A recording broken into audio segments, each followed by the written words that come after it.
یہ جو فیملی ہوتی ہے نا، یہ تسبیح کی طرح ہوتی ہے.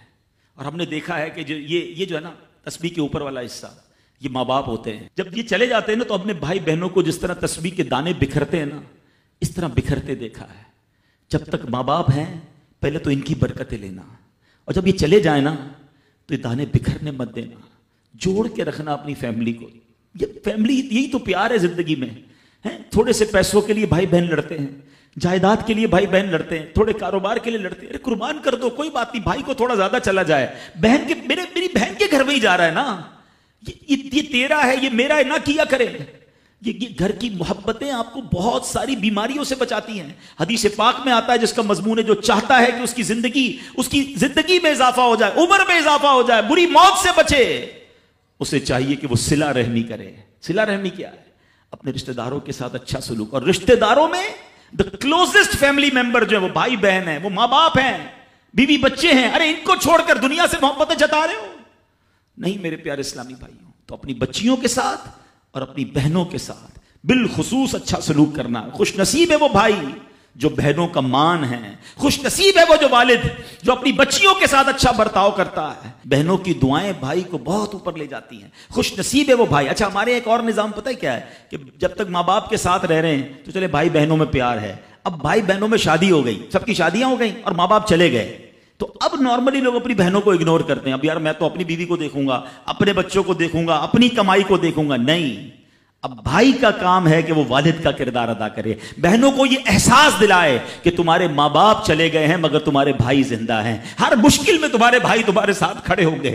کبھی بہنوں کو یہ ریئلائز مت کرانا کہ وہ اکیلی کہیں کسی پرابلم میں ہو تو وہ اکیلے میں سوچے کہ میرے ماں ہوتی تو میں ماں سے بات کر لیتی، باپ ہوتا تو میں باپ سے کہہ دیتی. بھائی کو کیا کہوں، وہ تو سنتا ہی نہیں ہے. ہیں ایسے بھائی آج بھی کہ بہنیں انہیں اپنا دکھ بھی شیئر نہیں کرتی ہیں، بلکہ بھائیوں کو پڑی ہی نہیں ہے بہن کدھر گئی. یہ مت کرنا. اگر تم اپنے ماں باپ کی روح خوش کرنا چاہتے ہو نا تو بھائی بہن جڑ کے رہو، بھائی بہنوں میں پیار رکھو. یہ پیسہ سب کچھ نہیں ہے. ارے جو کچھ میرے پاس ہے اگر میرا بھائی بہنوں پہ خرچ ہو جائے تو اس سے اچھی کیا چیز ہے. یہ یاد رکھے جو سوشل میڈیا پہ ہزاروں فرینڈ بنائے بیٹھے نا کہ میرے 5000 فرینڈ تو میرے 10,000 فرینڈ، کسی دن بستر پر پڑو گے نا اسپتال میں تو اس بستر کے کنارے تمہیں تمہارے بھائی بہن ہی نظر آئیں گے.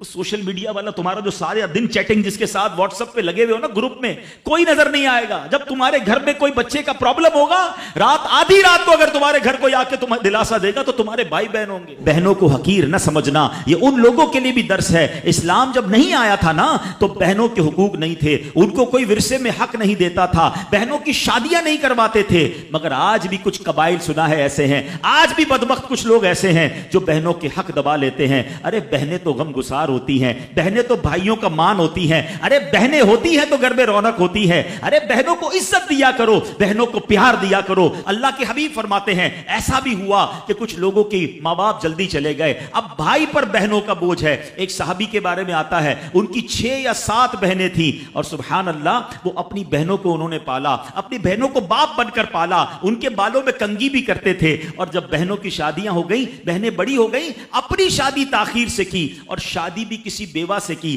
پوچھا گیا کہ کیوں بیوہ سے شادی کی؟ کہا میری بہنوں کو ایک ماں کی حاجت تھی، میں کوئی جوان لڑکی لے آتا تو بہنوں کا کیا ہوتا. اللہ اکبر، یہ صحابہ کا انداز. اور آج جو بہنوں کا حق دباتے ہیں، آج جو بہنوں کو ذلیل کرتے ہیں، نہ کرنا. ہمارا اسلام بہنوں سے محبت کا درس دیتا ہے.